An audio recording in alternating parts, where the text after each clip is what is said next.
Bom dia. O Lucas já nos apresentou. Eu acho que muitos de vocês nos conhecem já faz um tempo. A gente esteve com vocês no semestre passado. A gente vendeu Dora Ajax, para quem, se vocês não se lembram, a gente estava arrecadando dinheiro para essa viagem que a gente fez em julho.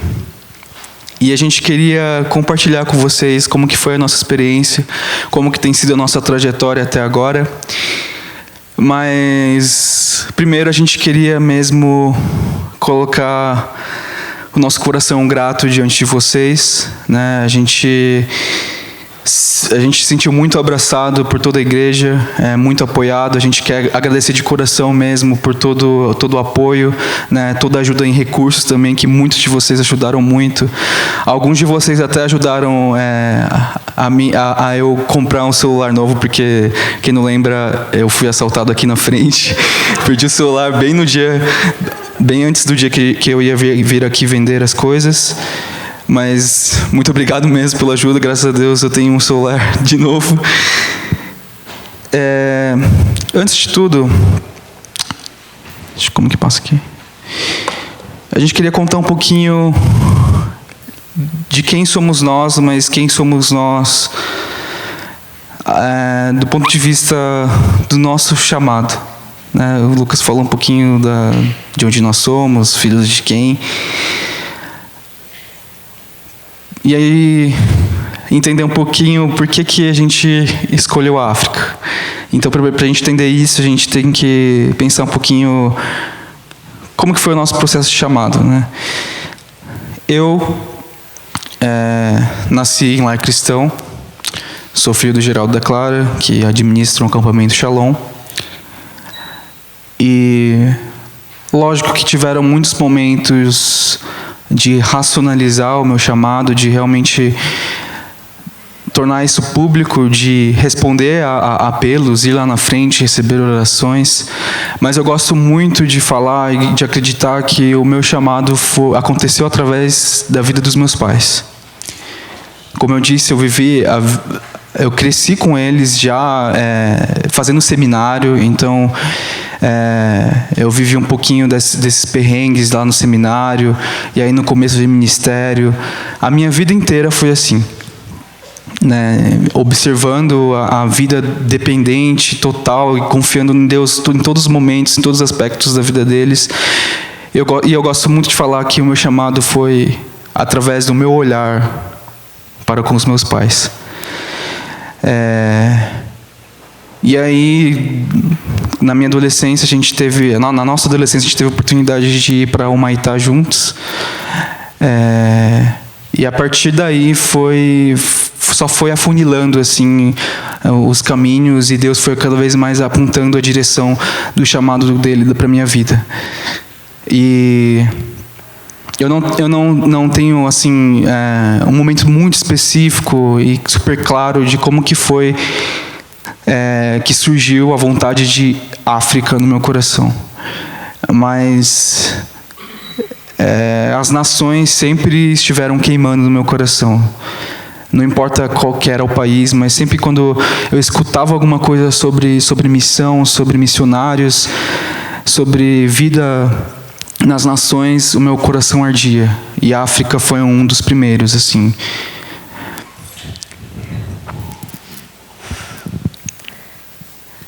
Oi, sumimasen.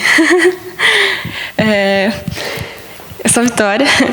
Eu também nasci em lar cristão. Diferente do Dais, que nações e missões nunca foram algo que arderam no meu coração. Mas, aos 13 anos, eu era uma menina muito apaixonada já por um menino. Aí, muito loucamente, assim, tipo, a gente estava conversando no MSN, né? Ele lá em Salesópolis, eu aqui em São Paulo. E aí, não, pera. antes. Estava na minha igreja, na Liberdade, e aí a professora de ED falou assim: então, classe, vai ter uma turma de adolescentes que vai lá para Humaitá, lá no Amazonas, eles vão fazer missão, fazer IBF lá com as crianças. Seria muito legal se vocês fossem. E eu pensei, Deus me livre, né? Nossa, ainda bem que tem gente que vai, né? Glória a Deus sobre dessas pessoas. Aí eu estava lá conversando na MSN, né? Vendo que eu gostava. E aí ele falou assim: então, Vitória, eu tô indo lá pro Humaitá e tal, você vai? Eu falei assim, vou.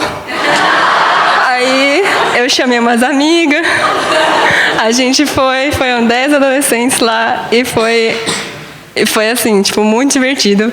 Pra mim, eu tava de férias, assim, nossa, 3 semanas com meus amigos aqui, que tudo. E foi super divertido, mas eu acho que eu tava com o foco em outro lugar, assim, né? Aí depois que a gente voltou de Humaitá, vocês conhecem a Thalita Ono, lá do Instituto ABA? Ela é filha do pastor Saiton, né? E aí ela, coordenando sempre, né, as atividades no ABA, ela conversou com a minha prima, a Mari Goya, e aí ela falou assim, então, chama as pessoas que foram lá para o Humaitá, porque eles aprenderam a cuidar de criança, traz eles aqui para o ABA para aprender, né, para brincar também. Aí ela me chamou, né, a pessoa mais próxima, aí eu fui com ela, só eu e ela. E a gente chegou lá, e aí eu vi um monte de adolescente doido, um monte de criança falando umas coisas que eu nunca tinha ouvido, assim, com 13 anos, e eu fiquei assustadíssima. Aí eu fiquei, meu Deus do céu, nunca mais volto aqui, Deus do céu. E aí a Thalita falou assim, e aí, Vitória, você gostou? Aí eu falei, amei, nossa, adorei. Aí ela falou, então volta aqui na EBF que a gente vai ter, vão ser 3 dias aqui. Aí eu fiquei, nossa. Aí ela falou, não, mas olha, vai ter um monte de gente legal, olha só a lista das pessoas que vêm. E tinha lá o nome do que eu gostava. Aí eu falei, tá bom, eu venho. E eu fui. E aí, só que chegando lá, a gente foi tão bem instruído, tipo, tão bem ensinados assim a respeito do que a gente devia fazer, o que não fazer, o que aquelas crianças passavam, o que elas necessitavam. E tudo aquilo começou a entrar no meu coração de uma forma muito intensa. E eu até esqueci que o menino que eu gostava estava lá, eu só me quebrantei muito, me foquei nas crianças e descobri quão especiais eram aquelas pessoas que estavam diante de mim, o quanto elas, nossa, mereciam tudo de melhor que eu pudesse dar, assim. E aí meu coração se quebrou tanto, assim, eu passei tipo dias chorando, assim, da experiência que eu tive, né, de Humaitá, de ter ido com outro foco, ter conhecido gente tão importante e ter deixado passar essa oportunidade, né?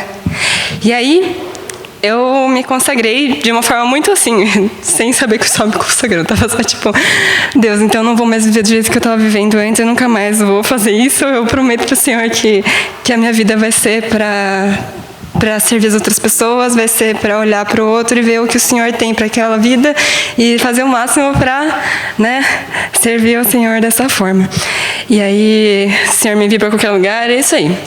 Só que chegou a adolescência, né, gente? Dos 13 aos 16 anos, não sei o que aconteceu com a minha vida, que eu meio que esqueci.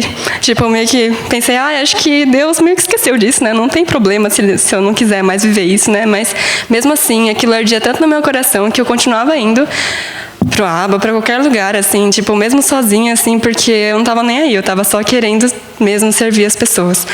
E aí, eu fui pra missão Juvep, né? Que o pessoal do Bosque foi no ano passado.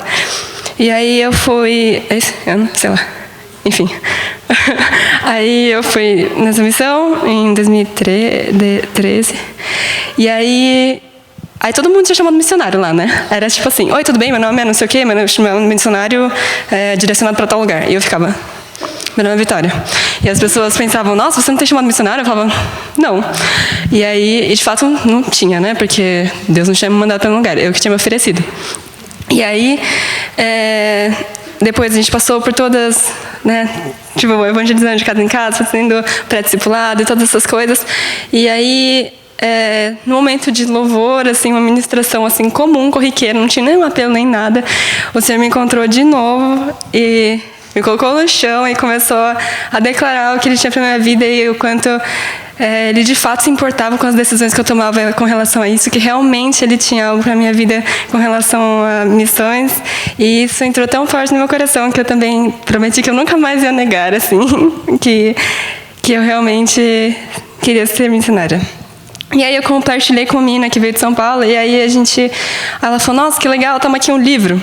E era um livro sobre uma menina que foi para a África fazer missão, lá Uganda. E aí, a África era outro lugar que eu pensava, glória a Deus pela vida das pessoas que vão, porque aí eu não preciso ir, certo? E só que aí, meu coração ardeu, assim, e, tipo, cada linha era, tipo, 30 lágrimas, e, assim, o Senhor falou muito no meu coração, e depois disso, tudo que tocava, assim, nesse assunto, me deixava muito, preciso ir pra lá. E eu acho que é isso. Tá.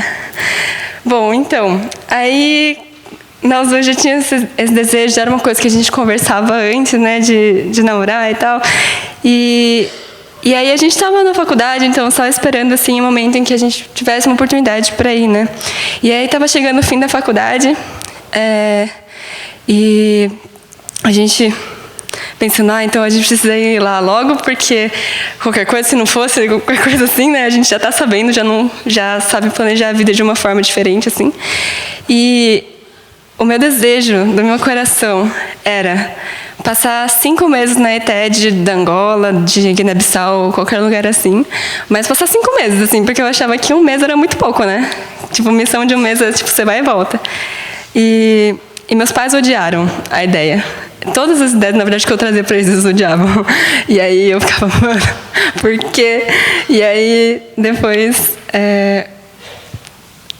aí caiu uma oportunidade no nosso colo. Tipo, a gente estava procurando tudo e ou furavam com a gente, ou meus pais odiavam. E aí, depois, chegou a oportunidade de ir junto com a família Fujibayashi e a família Shirozawa, lá de Pompeia e da Liberdade, né? E para uma missão junto com um missionário que a gente não conhecia. E aí o Dai, ele ia também. E aí meus pais, eles toparam. Aí eu fiquei, assim é fácil, né? Tipo, com um monte de gente indo junto, com 10 indo junto. Aí eu sentia, nossa, gente, mas escoltada assim, até eu, né? Tipo, mandar o filho assim, normal.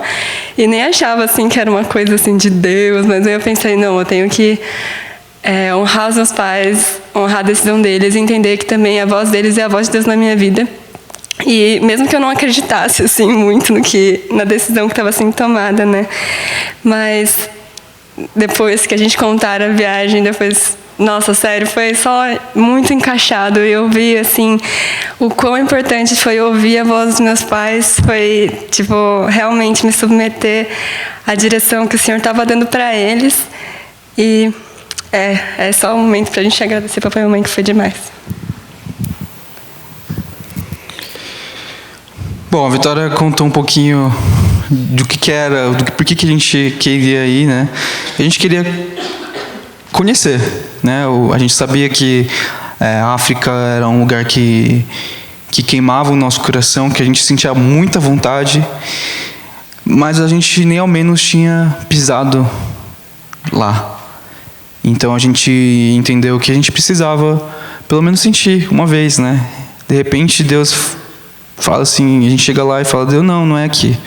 Não é aqui que vocês vão ficar. Então a gente queria buscar a confirmação,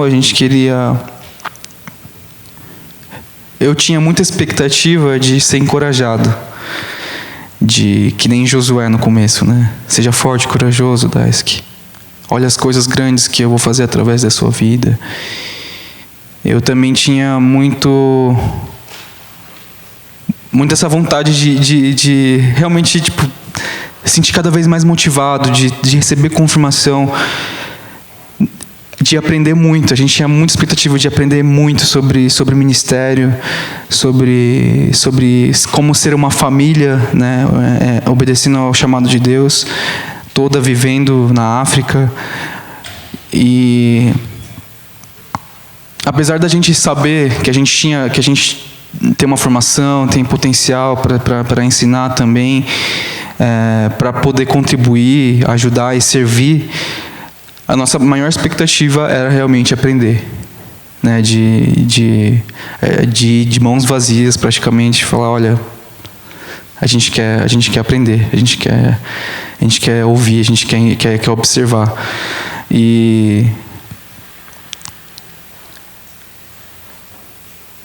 E aí quando alguém chegava pra gente e falava assim, olha, Vitória, olha, Dais, que Deus vai usar vocês, viu?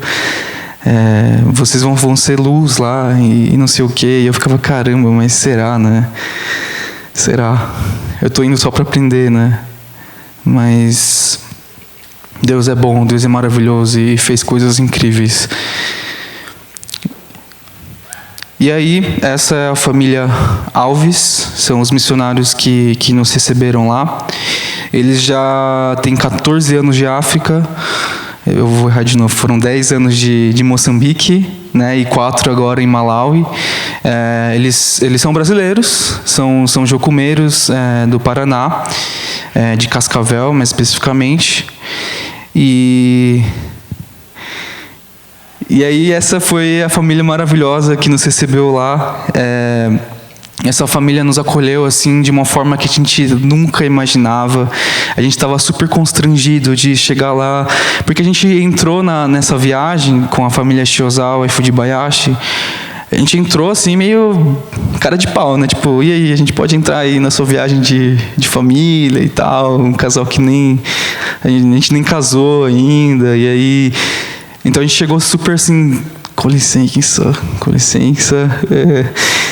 E a gente não queria mesmo atrapalhar em nada, então, mas foi totalmente fora do que a gente estava esperando, assim, que a gente foi muito abraçado, a gente se sentiu muito, muito amados por eles. A gente teve uma rotina assim de discipulado assim todo dia, né? Mesmo não sendo claro assim, tipo, olha, Daisuke Vitória, a gente vai discipular vocês nesse período de que vocês vão ficar junto com a gente. Mas mesmo assim, eles todo dia tinha algum ensinamento. Eles chegavam pra gente e falavam como que aconteceu, como que eles fazem. E nossa, tanto ensinamento, tanta coisa para acrescentar na nossa vida. E mesmo assim, né, com 14 anos de África, 14 anos já nessa vida de missão, eles chegavam pra gente assim, em vários momentos e falavam, Daisuke, Vitória, você viu alguma coisa que a gente pode melhorar? Né? Como eu trato meus filhos, né? Pode falar. Então, era uma vida assim de humildade, de transparência, que a gente no começo foi meio difícil assim, porque era muito nas caras assim, eles não tinha nenhuma máscara. E enfim, essa família assim foi muito incrível conhecê-los. Foi um discipulado, acho que não tem como medir isso, não tem preço. E foi um privilégio poder conhecer a África sob a orientação deles, com o suporte deles. E aí a gente, falando um pouquinho do país que a gente foi, Malawi, ele fica aqui, ele é meio que abraçado ali por Moçambique, né? Fica no sudeste da África. Lilongwe é a capital, e aí mais no sul, naquele pinho ali, é Blantyre, que é a cidade que a gente ficou. Só para ter um referencial assim, Lilongwe é a capital, né, oficial, mas é como se fosse a capital política. Então pensa como Brasília. E aí Blantyre também é uma cidade relativamente grande, é uma das maiores também, seria a capital econômica do país, como se fosse aqui em São Paulo. Então era uma cidade grande e bem, até relativamente desenvolvida, né? Então ali é a cidade, só que o projeto ficava 7 quilômetros... Ficava um pouquinho distante da cidade, dá para ver ali, né? A cidade um pouquinho cinzenta aqui. E eu lembro que quando a gente chegou, não tem como esquecer disso.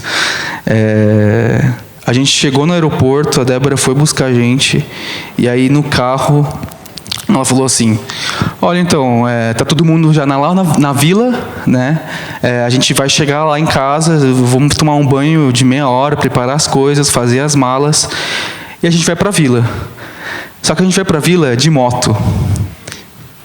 E aí chegaram 3 mototáxis, levaram a gente, foi já uma loucura quando a gente chegou, já tipo na pauleira, né? Capacete meio solto, assim, né? Nossa, foi a estrada assim, você pensa que a estrada do Shalom é meio ruim? Não. Só para você ter uma ideia, pensa um pouquinho no motivo. Por que moto? Né? Então, só moto passa lá praticamente. Se não é moto, tem que ser um carro tracionado. Carro de passeio não passa. A gente tinha que alguns pontos até descer da moto, porque a moto ela tinha que ser empurrada num riachozinho assim. A gente tinha que atravessar o riacho pulando as pedras. E já foi assim, o primeiro dia já pauleira. Então a gente demorou 20 minutos de moto, mais ou menos. E de carro é 1h30. Porque o carro só vai na segundinha e vai lá devagar. Tem que tomar muito cuidado com as pedras. Enfim, aí a gente demorava mais ou menos 1h30 para chegar de carro e 20 minutos de moto, né? E o projeto Duas Sementes, que é o projeto do Kleber e da Débora, da família Alves, Duas Sementes por causa de fé e obras. Então, o trabalho desse projeto é desenvolvimento comunitário, basicamente, né? O Kleber ele tem várias frentes nesse projeto, né? Desenvolvimento comunitário é só um deles, né? O principal é pastoreio de pastores. O intuito dele não era estabelecer uma igreja do zero ou um trabalho do zero, mas ele tem muito essa visão de ajudar projetos já existentes. Então, nessa vila, tem mais ou menos 14 denominações diferentes, e aí ele ajuda todas essas denominações. Então tem vários pastores que fazem parte desse projeto, e aí a gente vai contar um pouquinho de como que é a rotina deles, né? E aí a gente vai explicando um pouquinho mais das frentes dos trabalhos.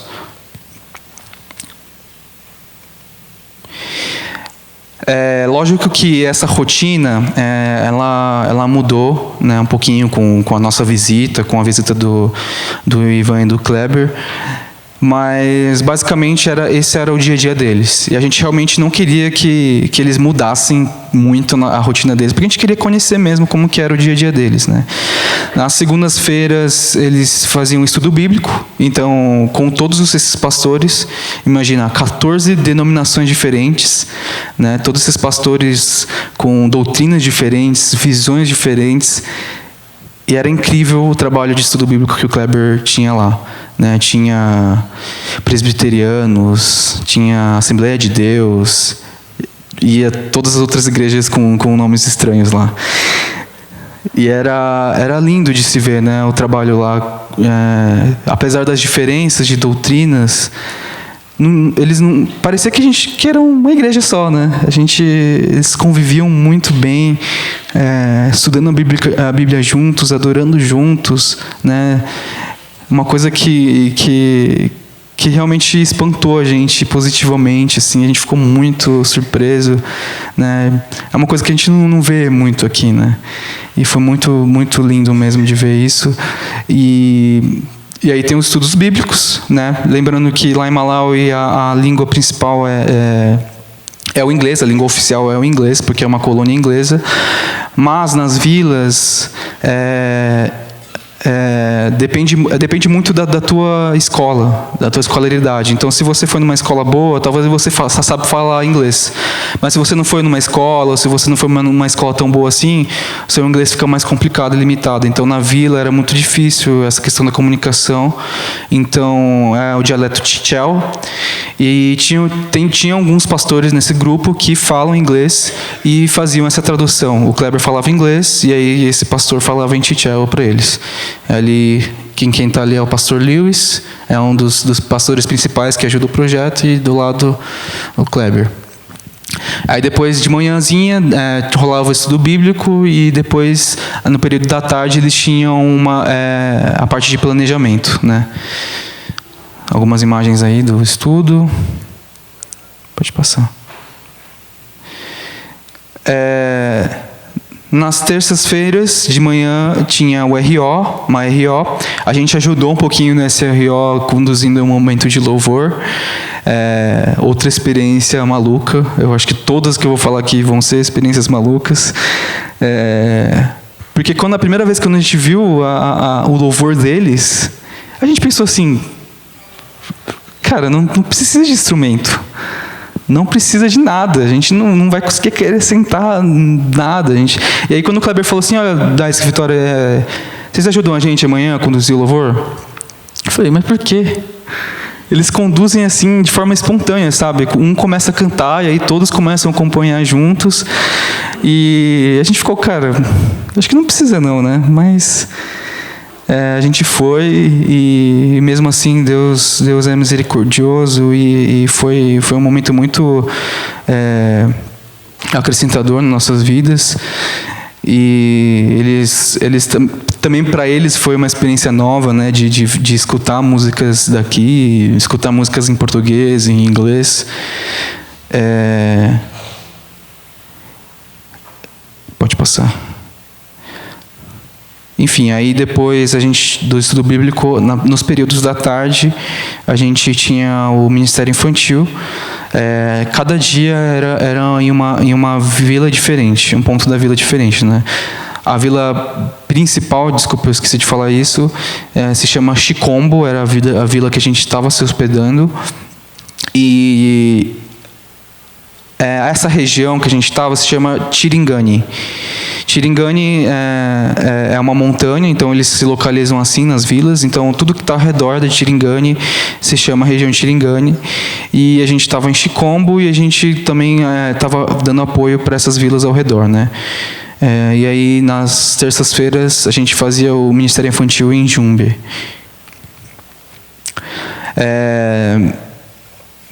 Essa aqui do lado direito, ela se chama Tembi. Ela foi uma surpresa também para a gente. Ela passou uma semana conosco. Ela é americana. Os pais são da Jocum. Eles meio que fundaram a Jocum da Espanha. Ela trabalhava no governo dos Estados Unidos, acho que na parte de relações internacionais, de comércio exterior. E aí ela resolveu tirar um ano só para apoiar e ajudar os centros missionários. Então ela se demitiu, tirou um ano só para viajar. Ela viajou para, acho que 7 países só nesse ano, só em julho, até julho ela já estava no 7º país. E aí ela resolveu ajudar a gente, né? Ela deu um seminário de empreendedorismo infantil, né, de como que vende, como que ganha lucro, né, para engajar mesmo as crianças com os pais. As crianças ajudam muito os pais, né, e ela assim foi também uma bênção na nossa vida, acrescentou muito mesmo. Um pouquinho das crianças lá em Jumbe. Nas terças-feiras também tinha um grupo de costura na vila. Então esses dois aqui eles já foram alfaiates e aí eles estão ajudando, dando aulas para essas mulheres. Esse é um projeto que a Débora que iniciou, né? E grande parte das máquinas de costura foram doações da Holiness. Né, a Holiness ela apoia esse projeto, mais especificamente lá em Pompeia, né, então eles ajudaram muito a comprar as máquinas, né, e aí a ideia é formar essas mulheres e poder dar um sustento para elas, né, então esse é uma das frentes do desenvolvimento comunitário, né, de gerar e de incentivar o empreendedorismo local, né. Nas quartas-feiras a gente tinha um trabalho com a comunidade. mais especificamente outra frente, né, do desenvolvimento, que é a agricultura maneira de Deus. Né? A gente conheceu o Frank, aquele velhinho barbudo que estava lá atrás. Ele é um missionário da Jocum da África do Sul. E aí ele tem ajudado o Kleber, então ele se mudou para Malawi e tem muito conhecimento sobre agricultura, então ele tem ajudado a comunidade local a plantar a maneira de Deus, né, a agricultura à maneira de Deus, e dessa forma também gerar um sustento, gerar uma fonte de renda para a população ali. E esse senhorzinho aqui estava lá ajudando super feliz e trabalhando muito. E a gente descobriu que ele tem 93 anos. Mais pra frente a gente descobriu que esse velhinho, ele na verdade era desnutrido, né? Mas mesmo assim, tinha muita força, muita energia. Estava lá sempre ajudando, a gente ajudou um pouquinho lá no trabalho deles, né? Aí eles estavam limpando a área que vão cultivar a mandioca. Pode passar. E aí eles estavam construindo um açude também, eles estão construindo um açude, e a gente também ajudou um pouquinho lá a armazenar a água, né? Porque a água ali na região é um pouquinho complicada, é bem seco. Pode passar.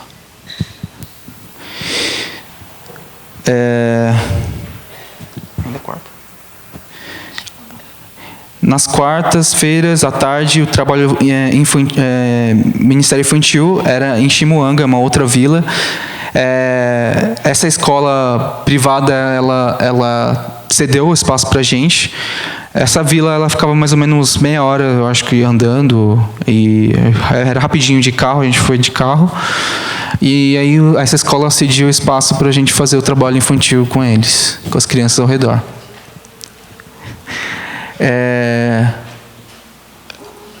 Não era só nas quartas-feiras, né? Esse trabalho ele era um trabalho que acontece sempre, né? Mas a gente teve a oportunidade de visitar. Assistência a viúvas, esse é um trabalho de assistencialismo que o Duas Sementes tem. Então, essa senhora aí, ela perdeu o telhado da casa dela numa tempestade que aconteceu no começo do ano, se não me engano, né? Que aconteceu uma tragédia lá em Moçambique, né? E afetou um pouquinho do sul de Malawi. Pode passar. E aí o projeto Duas Sementes ajudou a restaurar o telhado da casa dela. Um pouquinho do Kids Ministry lá em Shimuanga.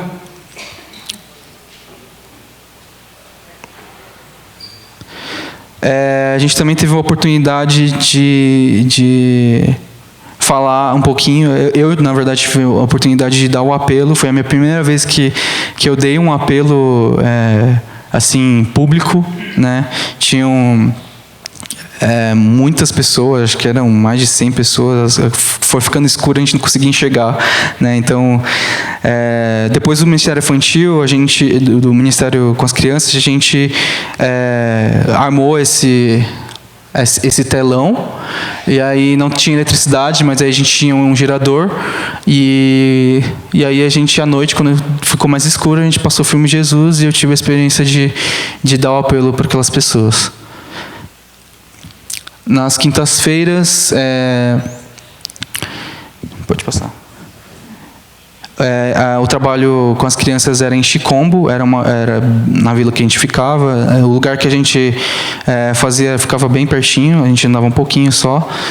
E aí a gente tinha esse Ministério Infantil com as crianças de Chicombo. Outra oportunidade também que foi bem importante foi o workshop que a gente deu sobre comunicação visual. A Vitória é formada em design, eu sou formado em publicidade e propaganda. E aí o Kleber, ele já tem um trabalho de empreendedorismo, né? Ele faz um investimento na vida de algumas pessoas, tem um curso, né, de empreendedorismo, e aí ele faz um investimento para eles conseguirem começar o negócio deles, né? E aí o Kleber, então, deu essa ideia da gente dar um curso sobre comunicação visual, porque o negócio deles lá nas vilas não tem nada de propaganda, não tem comunicação visual nenhuma, né? Na cidade já é bem mais desenvolvido, né? Tem propaganda normal e tal, como qualquer cidade grande, mas nas vilas não, né? Então a gente colocou essa proposta de fazer uma plaquinha com essas peneiras, né? Essa peneira é para separar os grãos de feijão que eles plantam lá. E a gente não queria que fosse algo que agredisse, né, a natureza, o que eles tinham lá, valorizar o que eles têm, né? Pode passar. Enfim, aí nas sextas-feiras a gente voltava para a cidade, né? A gente ficou na casa do Kleber, da Débora, nos finais de semana. E aí era um dia para fazer compras do projeto, compras da família. A gente sentava para fazer planejamento, né? Planejamento financeiro, planejamento de comunicação. Então era um dia mais de ficar em casa, de conhecer a cidade. A gente foi em vários lugares nas sextas-feiras, visitar as feiras locais, visitar plantação de chá, plantação de café. Então os finais de semana sempre eram mais turistas, assim, de certa forma. A gente ajudava também a família nas tarefas do dia a dia. Aí eles estão construindo uma mesa para que os filhos eles fazem homeschool, né? Então eles estudam em casa, e aí a Débora resolveu fazer algumas mesas para a salinha deles, e a gente ajudou também. O churrasco, né, precioso para todo brasileiro, aos sábados. Quer falar?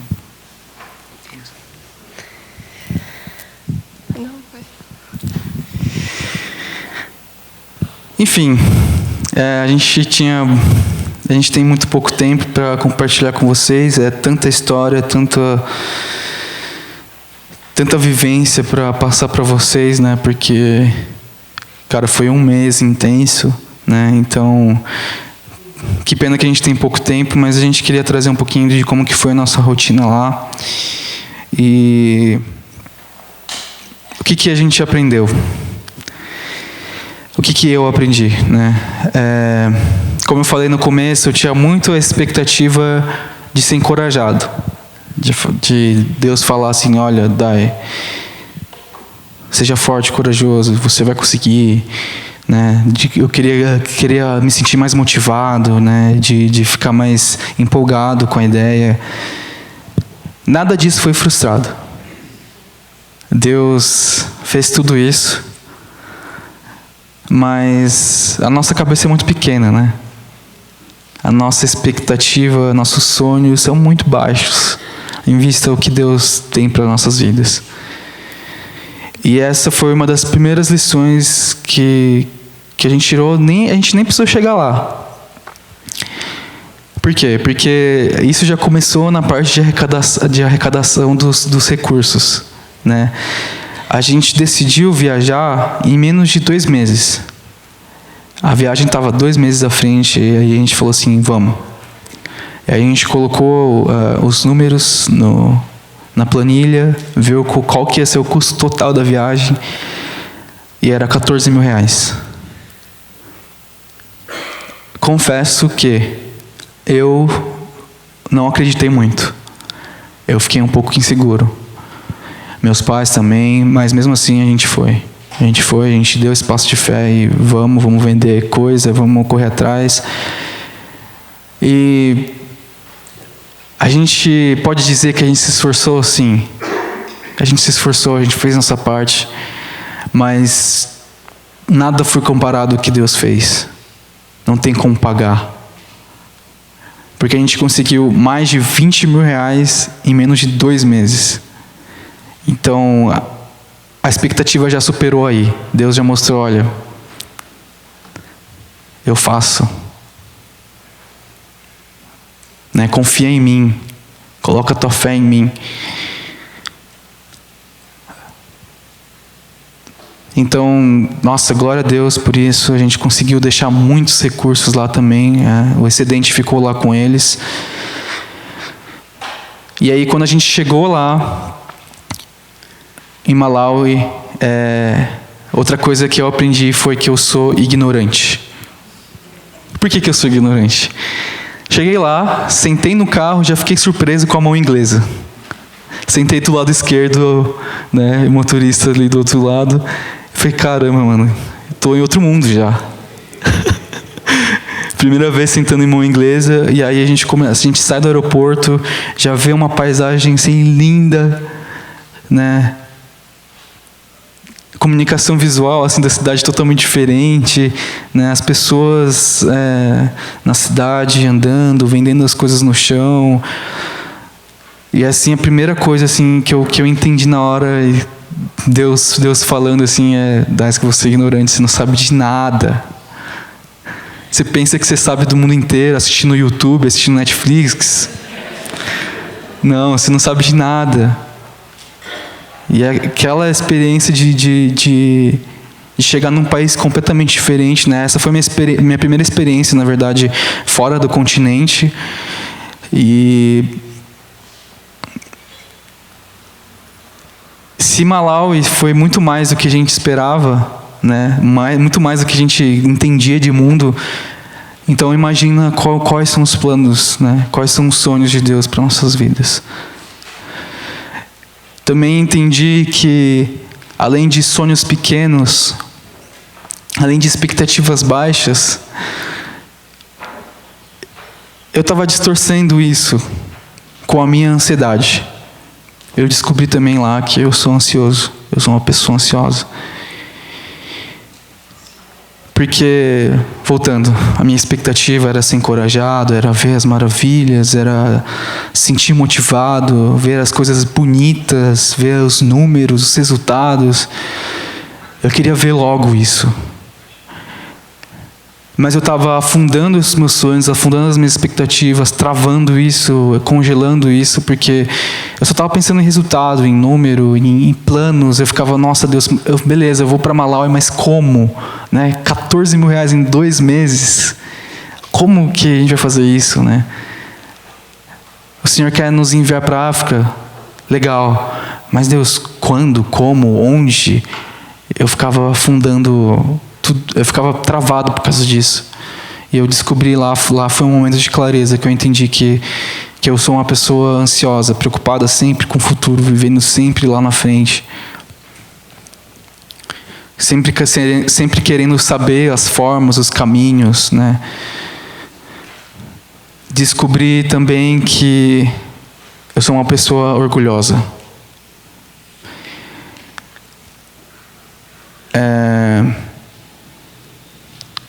Um dos primeiros momentos que eu descobri isso, que eu entendi, o Espírito me mostrando isso, foi no apelo que eu tive a oportunidade de dar quando a gente passou o filme Jesus lá em Shimuanga. Por quê? Quando o Kleber falou assim, olha, Day, amanhã você vai fazer o apelo, tá bom? Tá bom, beleza. E aí ele só foi embora. E a partir desse momento foi uma luta tremenda contra mim mesmo. Porque era em inglês, eu tinha que fazer o apelo em inglês. Eu nunca tinha feito apelo. Imagina em inglês. E ainda esse apelo em inglês ia ser traduzido para outra língua. Para um povo totalmente novo, para um contexto extremamente diferente, não se compara a nada, as nossas experiências, a nossa vivência aqui no Brasil, eles não fazem ideia do que é. E eu falei, como que eu vou colocar isso lá? Né? E eu tinha muito medo de errar, medo de mostrar que eu não sei inglês direito. E aí eu entendi que eu sou muito orgulhoso, que eu me preocupo muito com as minhas aparências, com mostrar performance. E até chegar lá, na hora lá na frente para dar o apelo, foi uma luta mesmo. De eu lutar contra o que eu sei, lutar contra os meus próprios conceitos, contra os meus medos e deixar Deus acontecer. de Deus tomar a frente e ali foi o momento que eu entendi que eu sou muito orgulhoso. E além desse orgulho de querer, de não errar, de querer sempre acertar, eu também descobri que eu tinha muito medo de causar uma impressão ruim para os pais da Vitória. Porque eu queria muito aparentar ser o provedor, ser o cara que sustenta, o bem-sucedido.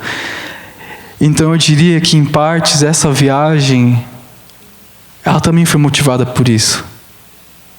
Porque eu queria mostrar que eu estava correndo atrás, que a coisa era palpável, não era só nos sonhos, mostrar resultados para os pais da Vitória. E eu entendi que tudo isso não estava me movendo, não estava me motivando, mas estava travando o meu coração, esfriando.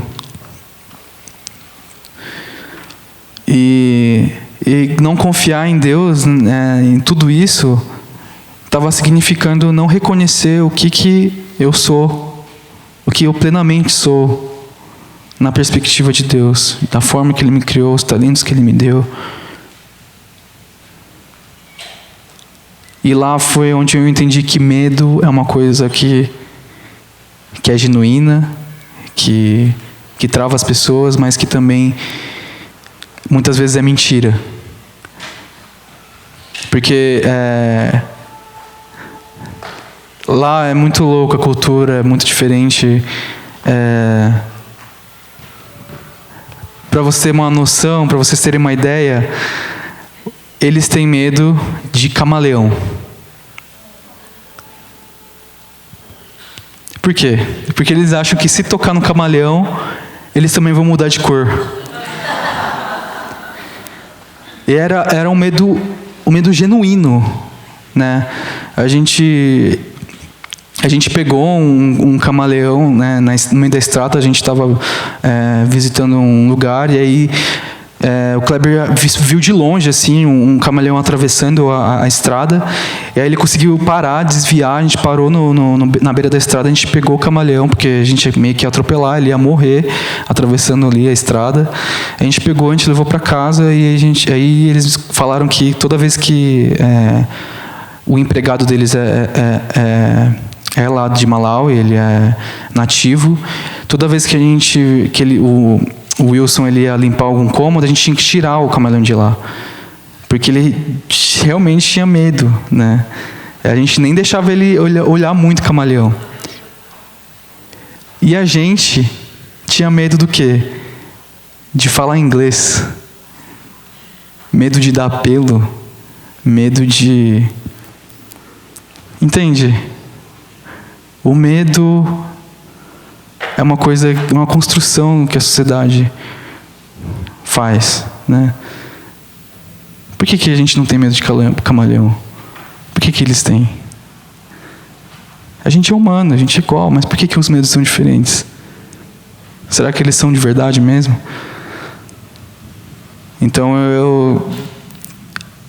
eu estou lutando ainda, estou aprendendo muito de como lutar contra mim mesmo, contra as minhas ideias de medo, contra o meu orgulho, contra a minha ansiedade. Voltando lá na frente, as minhas expectativas não foram frustradas, eu fui muito encorajado, mas ao mesmo tempo Deus falou assim: olha, Daisuke, eu quero você aqui, mas você ainda tem muito para trabalhar no seu caráter, quem você é. E esse foi o momento que eu entendi isso que Deus falou, e comecei a visualizar um pouquinho mais do que vão ser os sonhos e as grandezas de Deus na minha vida, e isso não é resultado local, números, dinheiro, recursos, mas isso também começa através de mim, através da minha vida, na minha vida.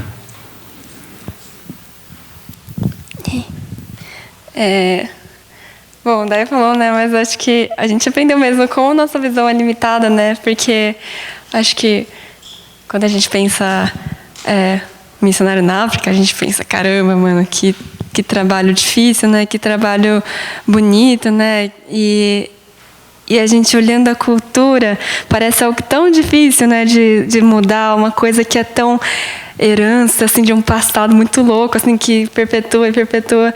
E aí eu pensei, Deus, eu tenho muita fantasia na minha mente, eu acho que vai ser lindo demais. Acho que não, né? Vou lá para quebrar minha cara, para descobrir que a vida não é assim, mas voltar com planos um pouco mais palpáveis, né? E aí eu fui disposta a quebrar minha cara. Só que, chegando lá, eu quebrei a cara de outra forma, descobrindo que, para Deus, até as trevas são luz, sabe? Tipo, a cultura é muito louca, existe, como em todas as culturas, aspectos do pecado que tem assim amarrado a sociedade. Lá existe uma cultura de que crianças não são valorizadas até que elas deem dinheiro. Então, se a criança morrer na infância, assim, enquanto ela ainda não dá dinheiro, tudo bem, faz parte da vida e ninguém vai lutar por isso. Até porque ninguém tem condições financeiras para lutar pela vida da criança, né, se ela adoecer, alguma coisa do tipo. E a gente viu uma situação como essa, né, que uma criança estava muito doente, tipo, fazendo xixi com sangue, e não tinha ninguém que ajudasse, assim, e o Kleber, o missionário, foi lá, encaminhou todo o processo, contactou a família, ajudou nesse processo todo. Na hora de a gente ir embora, ela estava lá, se despedindo da gente, toda feliz, já tinha sarado. E a gente vê assim como, através da obediência de pessoas de Deus, muita coisa pode mudar, né? Tipo, parece um trabalho super de formiguinha, mas quando a gente olha assim, quando a gente chegou lá e viu a condição que eles vivem, mas o reino de Deus sendo instaurado, assim, os valores de Deus sendo colocados nos corações e traduzidos pelas pessoas em forma de ação, de doação, de empreendedorismo, de tudo isso, assim, a gente ficou, nossa, então quer dizer que as nossas fantasias até elas são menores do que aquilo que o Senhor tem planejado. Óbvio que são recorte, né? Tipo, a gente tem outras fantasias que são fantasiosas mesmo. Mas, tipo, foi muito louco ver, assim, como para Deus não tem esse limite, né? Do que é humano, o que é o pecado e tal. E...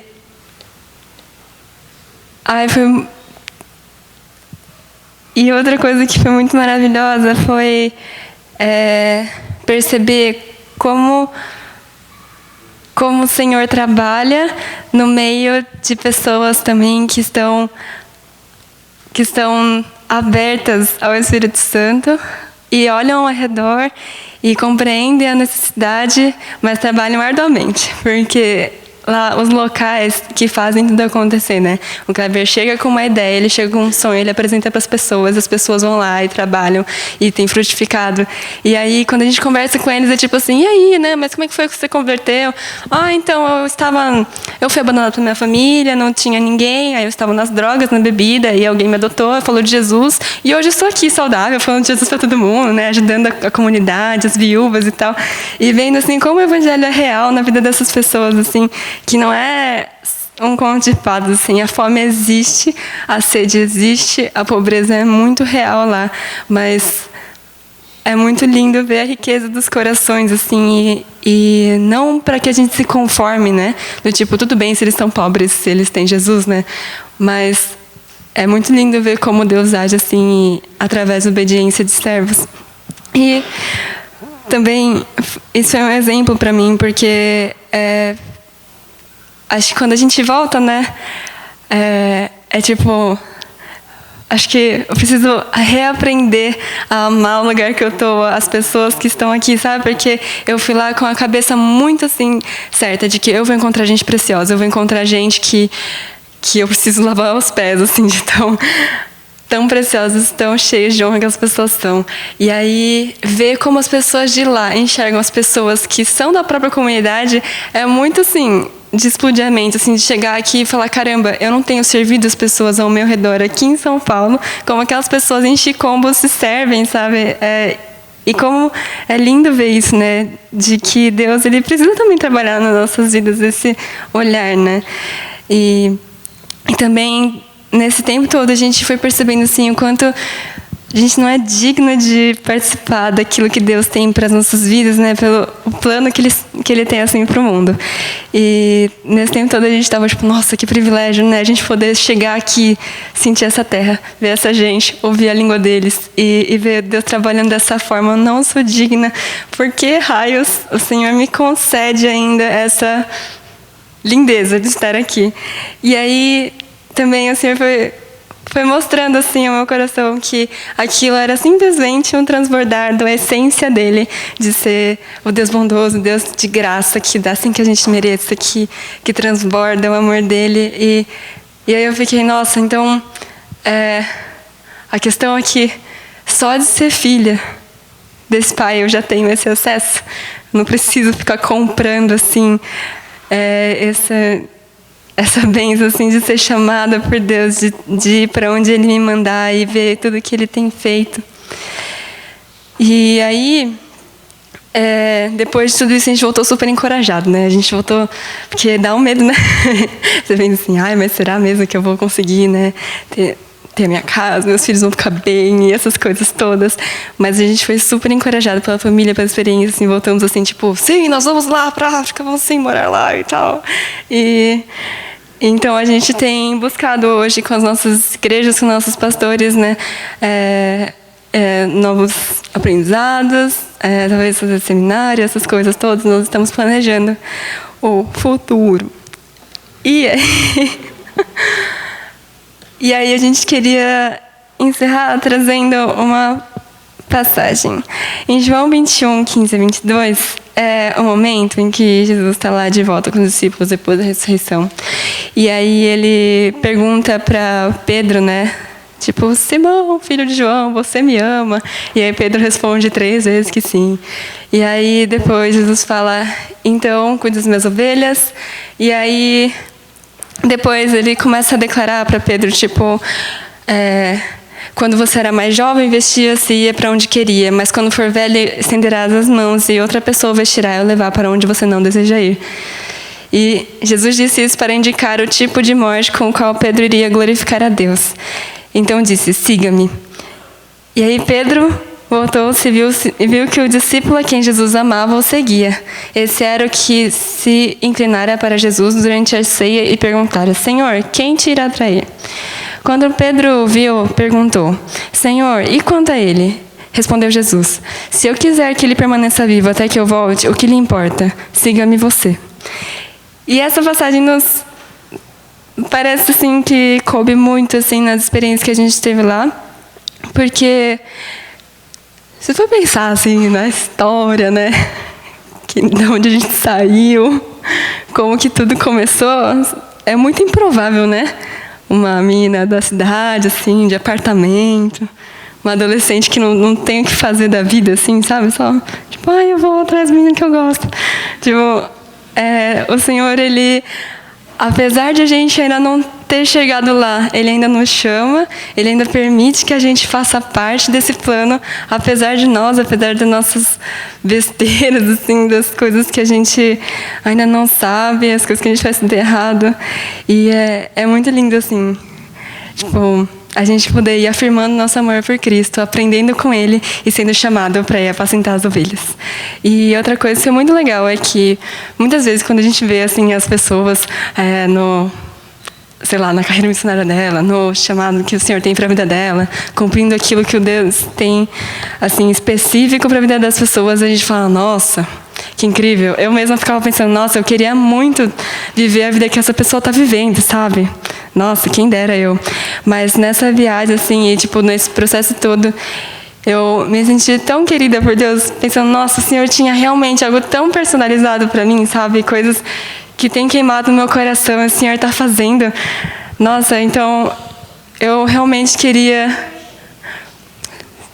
Eu senti, assim, que era tipo, se eu quiser que Ele permaneça vivo até que eu volte, que não importa, siga-me você. E aí, agora, eu quero falar, tá bom, Jesus, então vou te seguir, assim, não importa qual que é o chamado do outro, quais são os planos lindos que o Senhor tem para a vida do outro, é muito legal, mas eu estou muito a fim de viver aquilo que o Senhor tem para nós especificamente.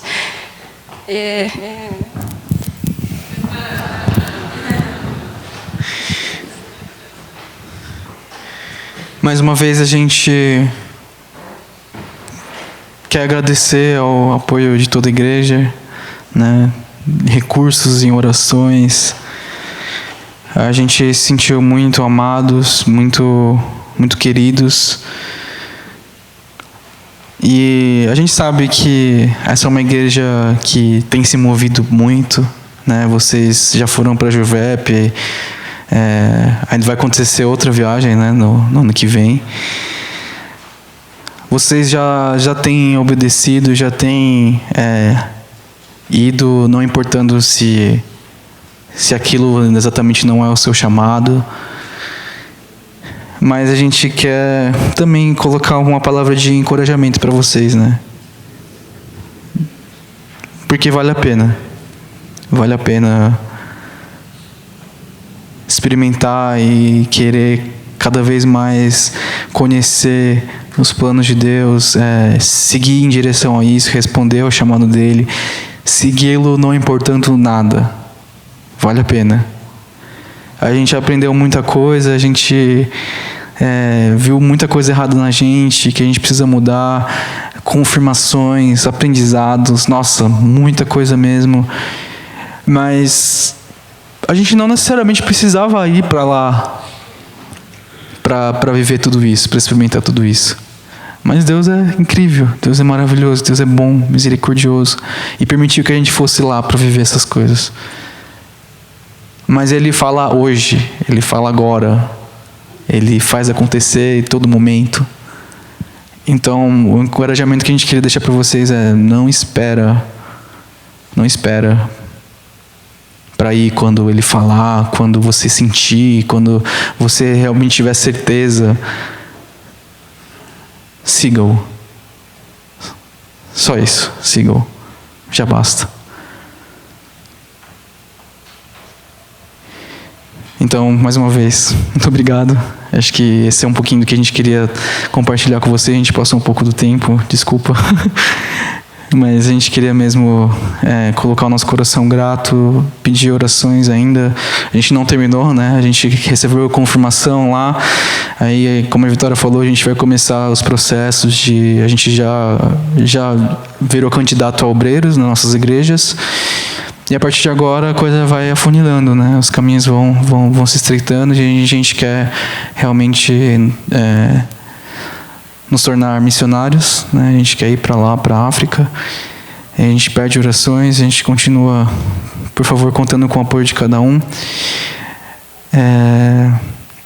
E a gente pede orações não só por nós, eu e Vitória, mas também pela família Alves lá em Malawi. A gente é uma extensão lá deles, então que a gente possa cada vez mais, lógico, ir visitar nossos missionários, né, como vocês já fizeram com o Márcio, vocês vão fazer ainda, mas cada vez mais orar e apoiá-los, porque eles precisam muito da nossa ajuda, das nossas orações, né?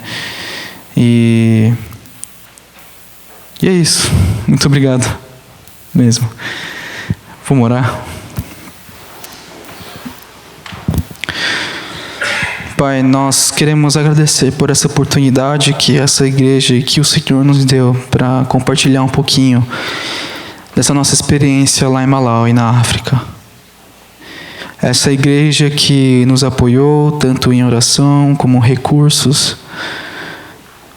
Pai, obrigado, Senhor, porque o Senhor nos deu essa oportunidade de ouvir um pouquinho mais dessa experiência.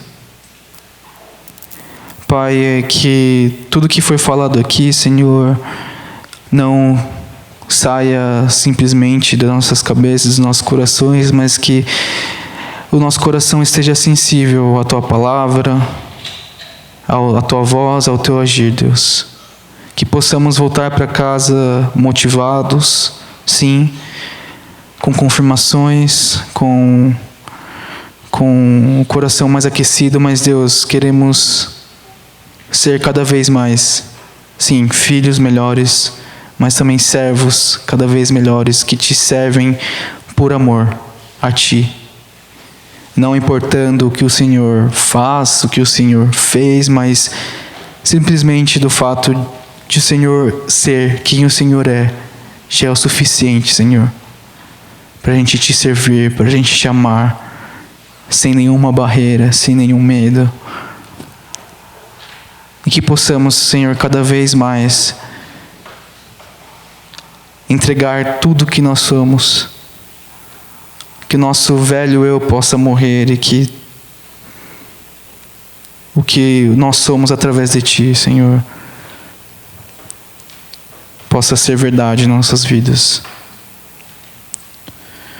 Obrigado, Senhor, por essa igreja.